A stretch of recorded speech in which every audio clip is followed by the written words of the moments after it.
I can't walk anymore, and I spend my days in a wheelchair.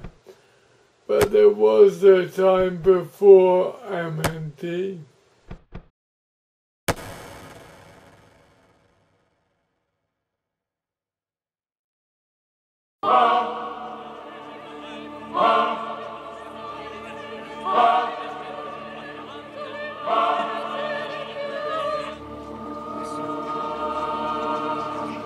Well, this is two Siamese twins.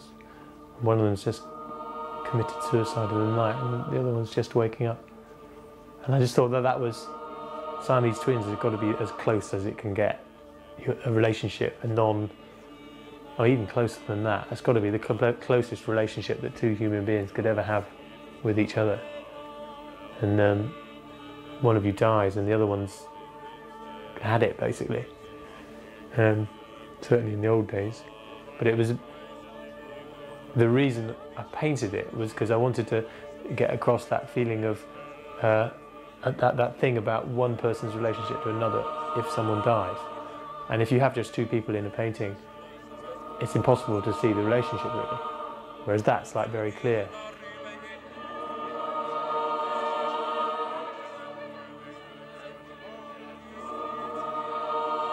I've got much better technically, and people like it, which is odd, which is something I never experienced before, because no one ever liked my work. You know, people say, oh yeah, that's amazing, but it's like, and it's horrible, you know, I don't want this in my house, sort of thing. However, I think kind of art's in the eye of the beholder really, and I think most people in the country would feel that this is probably more art than the stuff I used to do. I just know I'm not as uncomfortable about it as I probably would have been then. I mean, it is a bit cynical, but I think I could make more of this in a way. I think I can put the art into it in a more kind of subtle kind of fashion. And I think just going along and painting them is almost enough. I think I need to stop trying to over-intellectualize things and maybe even just enjoy it, you know. Hi, my name is Patrick. I'm a tree surgeon. I started doing tree surgery because I did a night class at college. I wanted to do Welsh, but they didn't have a Welsh course, so I saw tree surgery on the list. I thought I'd do that, and I've just been obsessed with it ever since, because trees are just fantastic. I just got obsessed with them. They're just huge plants, and before you don't even think about them if you don't know about them. I think the main thing that I thought was good about it was the fact that it was tree surgeons, and so I had a kind of vision. They're a bit like firemen, you know, next best thing to firemen for attracting the women. It's quite cool though, isn't it? It's a bit like to be a fighter pilot or something, hanging off a rope out of a tree.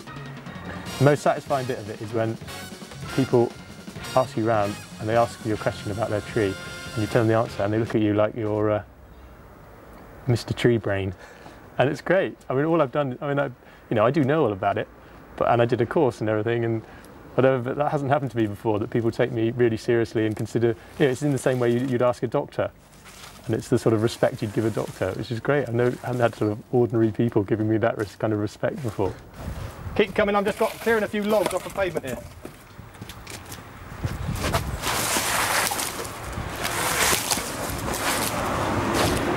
There you go, I've cleared it, you're all right.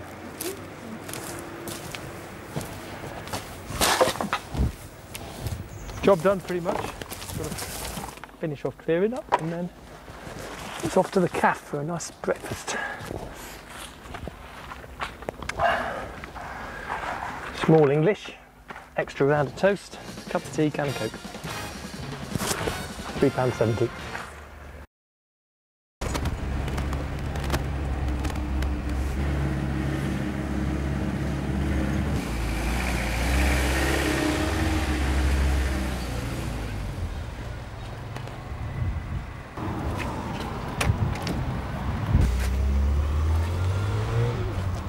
These are all props for a couple of mates of mine who are in a band that I built for them, just helping them out.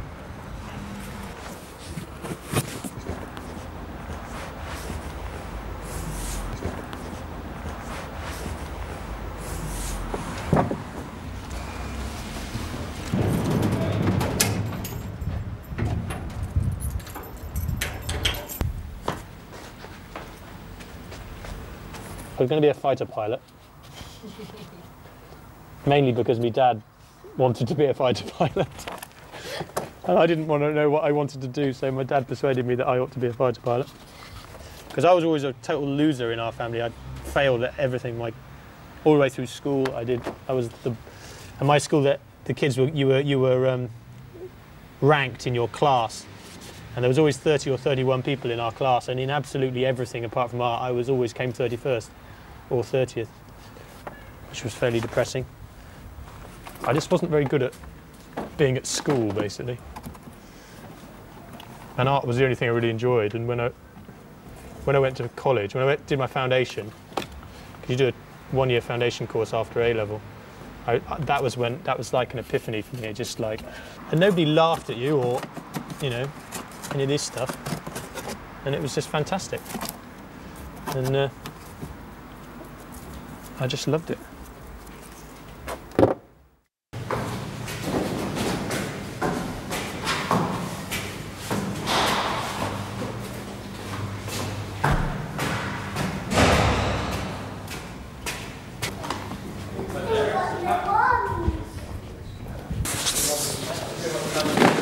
Well, this is the finished article, Al's keyboard, and that's what these things are for, these giant leads. They fit into these giant sockets, like that, and it does turn on,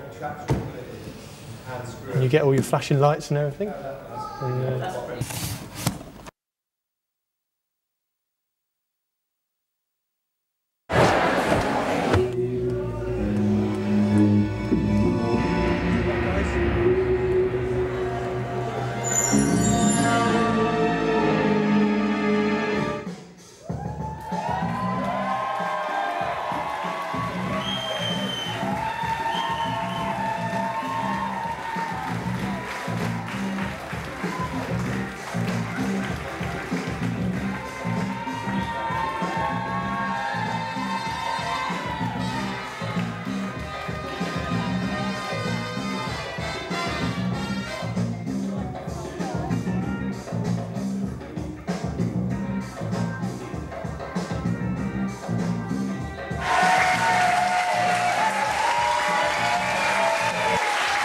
well, it's horribly stressful and all that, but this is the buzz, do you know what I mean? This is the payoff.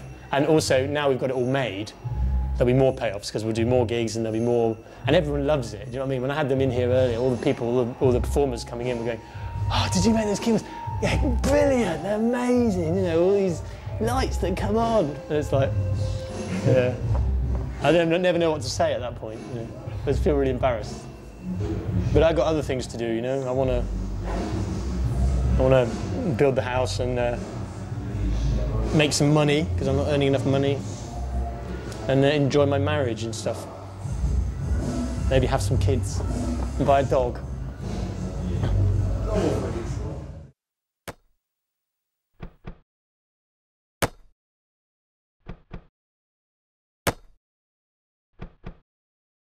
Dying of MND is unpleasant, but it's not all bad.